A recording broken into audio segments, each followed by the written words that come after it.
Hello, good to see you again. Sorry this is a little bit later in the week than I had intended, but there you go, the sun is shining. I've retreated into my study to get away from the girls just for half an hour, just to have a bit of peace and quiet to do this. So we might get invaded, you never know, we'll see.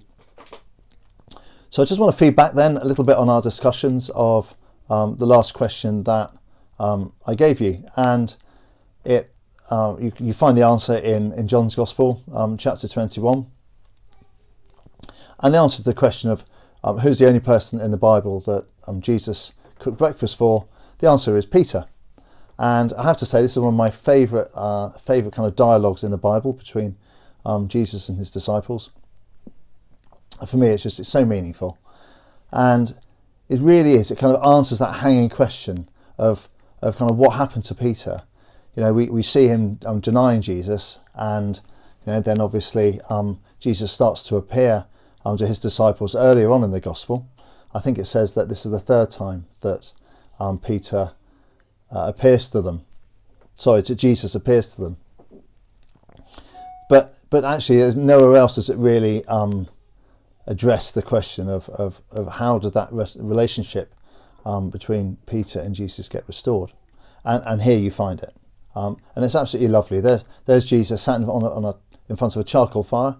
I'm sure the irony of which wasn't lost on Peter, and cooking fish, and really just inviting Peter to answer the most important question there is really, from Jesus's perspective, is, do you love me?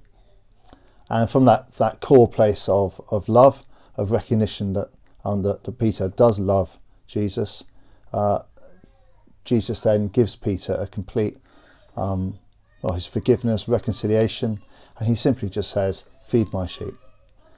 So there's this real turnaround, isn't there?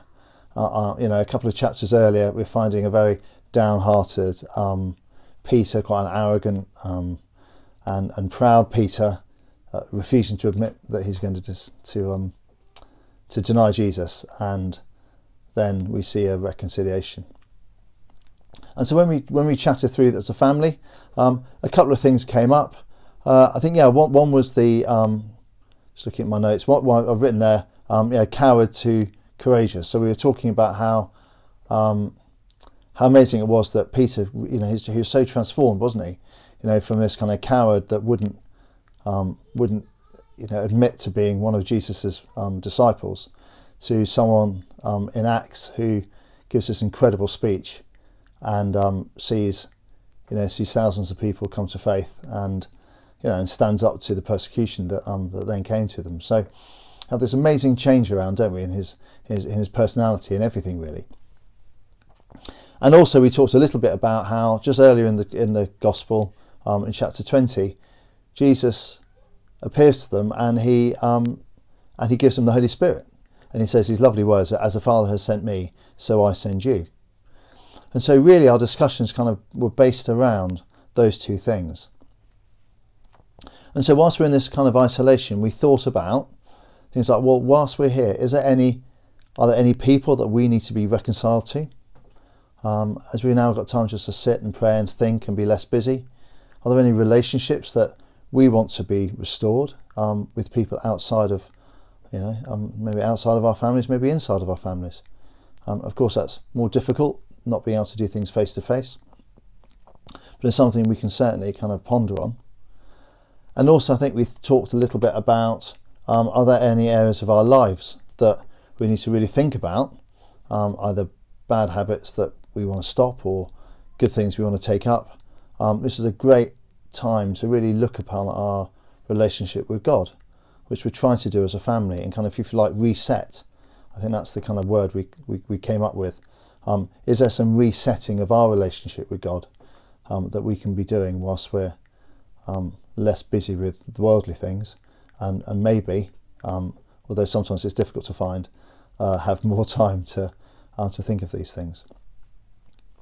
So actually, it was a really precious time again, and it's kind of set us thinking about how we're going to exit. We will come out of this time, won't we? So how are we going to exit this time? What's our calling going to be? You know, for Peter it was feed my sheep. Is there a calling on our life that we're going to carry out of this time of transition, if you like? You know, that we will then take on into the new time, or however that looks for us. So there you go. That's what we came up with. I hope you found out your own, came up with your own stuff too. And I just want to leave you for Palm Sunday with this one question. And the question is this: why did Jesus choose a colt? Why did Jesus choose a colt to ride on into Jerusalem?